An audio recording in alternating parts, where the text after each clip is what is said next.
Hello, Internet. It is me, your one and only Captain JGB84. And, well, yeah, it was my birthday today, and, I called up my friend saying, hey, you want to see a movie? He's like, yeah, let's watch Inherent Vice. I'm like, can we watch something silly? Like, I'm in the mood for something silly. So, we saw Penguins of Madagascar, and my special co-host is not Bandit Incorporated, but he's making his return. Crooner 500. Hey guys, what's going on? In the flesh. Alright, we saw Penguins Madagascar, and we were laughing our heads off. Yeah, it was good. I think we were the oldest, like, kids in the theater. Well, we're both 20. Yeah. As of the last month and a half. Pretty much. So yeah, Penguins was enjoyable. Very, like, the Penguins were my favorite thing from the Madagascar films. Just always, like, they're very, like, silly, over the top. So, yeah, what do you think? The penguins, they were very interesting in like the whole Madagascar. I guess it's a trilogy, right? Yeah, I think they'll probably do more. So. Yeah, I don't know. They were kind of the most interesting of the, supporting characters of the Madagascar franchise. I really liked them a lot in the first Madagascar film. I saw it as a wee child. So yeah, I like this film for the penguins. It's really good and stuff. Yeah. And stuff. It really showed off. I guess the big thing to say in this film was you had some big A-list celebrities such as Benedict Cumberbatch. Benedict Cumberbatch, yes. That was sorry to interrupt. That was the selling point for me. I'm like, Benedict Cumberbatch is in this. I'm like, if this film sucks, I don't care.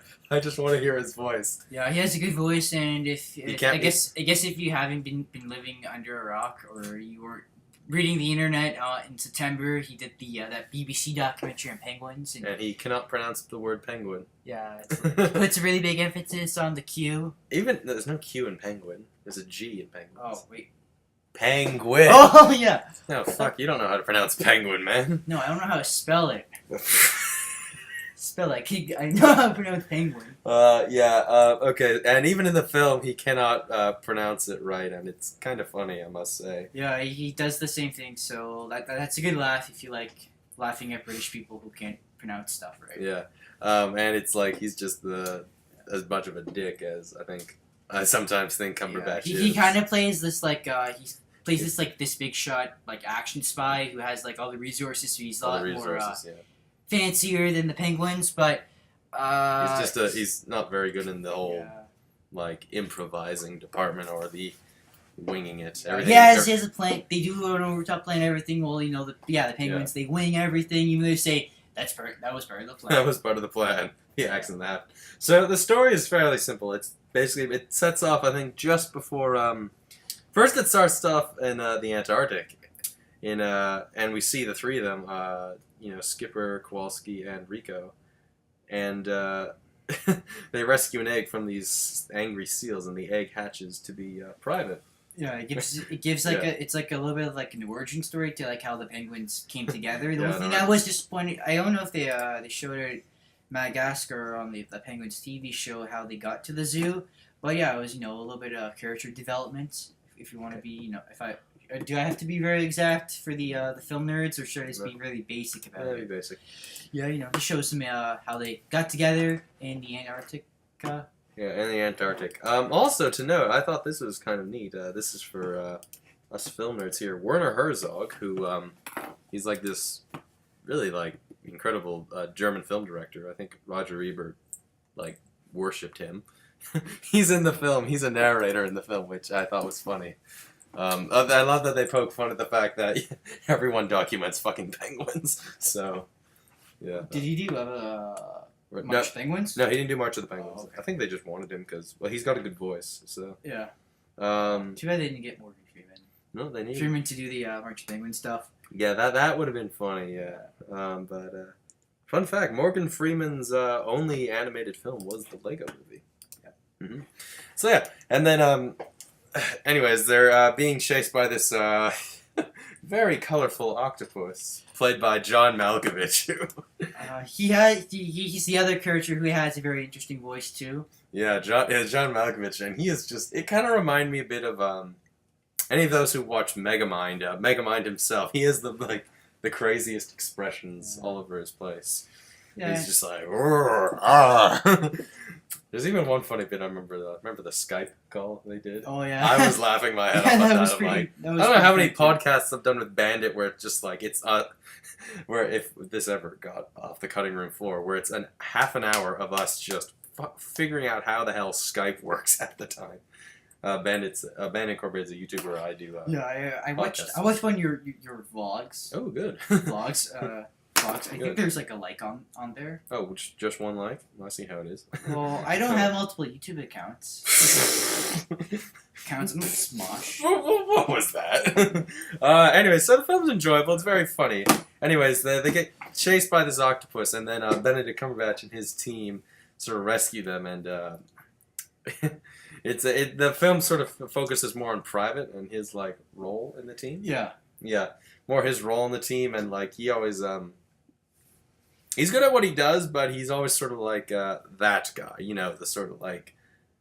He didn't really have like a special talent. No, he didn't really have a special talent. It was just being cute, really. Yeah. The young, experienced. Young and experienced type. Yeah. Yeah. On the team, I guess. Yeah. They said that. I guess they showed that on like Madagascar. Yeah, they showed that in Madagascar a bit, but you know he had like purpose and other things. What else did I enjoy? I think it's a lot of good physical humor. I know the ones you were really cracking up with all the celebrity name puns. The celebrity name puns. We're not going to spoil any of them, but like they'll kind of catch you, just like, oh, that is a good use for a name like that. So. Yeah, with John Malkovich yelling them all over. Yeah, well, he yells them out like first. He yells out like 3, and then there's one scene like there's just one scene just one scene where he just thinks of like 10 at once, and it's just I was like, okay, they really hammer you with it. Yeah, with it near the end.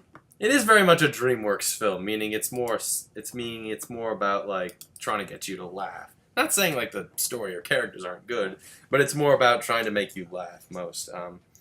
But still, you know, I can't think of anything it's not harmful to anyone. It's just if you like Madagascar and you like the penguins, then yeah, I think it's enjoyable. If you're just looking to have some fun, like I just wanted to watch something just to have fun with it, really. So it's a fun film. It's a fun film. If you like the Madagascar series, if you like grew up with it, or if you just like penguins, just watch it. And you want to watch a bunch of mayhem and. You secretly have a furry fetish. Yeah, also at the beginning of the film, they make fun of the Madagascar, especially with the Madagascar theme song. I like to move it. Could you like? I'm not gonna pull it up now. No, just put the music video like on the side when you're doing the final cut. No, these aren't final cuts. I just make them.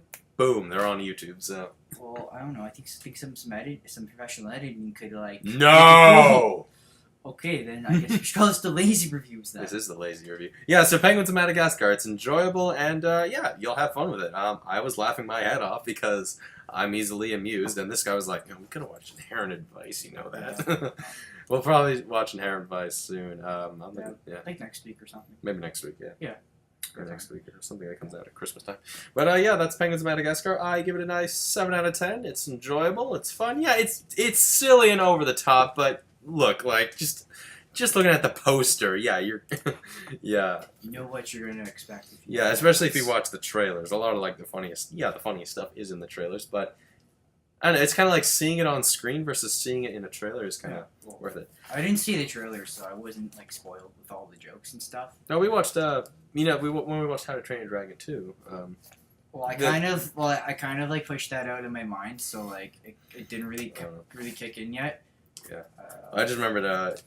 So. Yeah, there's the problem with the trailers, but that's like another rant. That's a rant. If we're going to start like a rant. Rant about trailers and why they suck most of the time.